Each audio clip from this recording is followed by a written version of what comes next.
SIR এর কাজে LIC কর্মীদের মাইক্রো অবজারভার হিসেবে নিয়োগ ঘিরে বিতর্কে এবার কড়া অবস্থান নিল কলকাতা হাইকোর্ট। নির্বাচন কমিশনের ভূমিকা নিয়ে প্রশ্ন তুলে বিচারপতি কৃষ্ণা রাও নির্দেশ দিয়েছেন 2 সপ্তাহের মধ্যে নির্বাচন কমিশন এবং এলআইসি কর্তৃপক্ষ উভয়কেই আদালতে বিস্তারিত রিপোর্ট জমা দিতে হবে। মামলার পরবর্তী শুনানি নির্ধারিত হয়েছে আগামী 23 ফেব্রুয়ারি।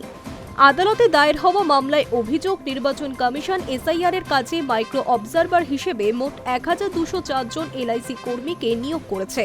মামলাকারীদের দাবি, এই কর্মীরা তাদের দৈনন্দিন পেশাগত কাজের ভিত্তিতে বোনাস পান, পাশাপাশি সেই কাজের পারফরমেন্সের উপর নির্ভর করেই বছর শেষে পারফরমেন্স বোনাস মেলে।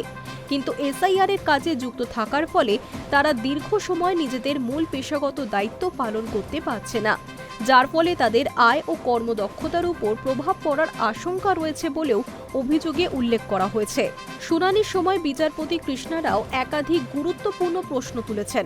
আদালতের পর্যবেক্ষণ, নির্বাচন কমিশন চাইলে বিভিন্ন দপ্তরের কর্মীদের কাজে লাগাতে পারে, কিন্তু সেক্ষেত্রে এলআইসি কর্তৃপক্ষ এই কর্মীদেরই কেন এসআইআর এর কাজে মনোনীত করে? এই সিদ্ধান্তের যুক্তি কি? বিচারপতি প্রশ্ন, কমিশনের অনুরোধ থাকলেও এলআইসি কি বিকল্প কর্মী পাঠাতে পারত না? না হলে কেন এই নির্দিষ্ট কর্মীদের নামই পাঠানো হলো?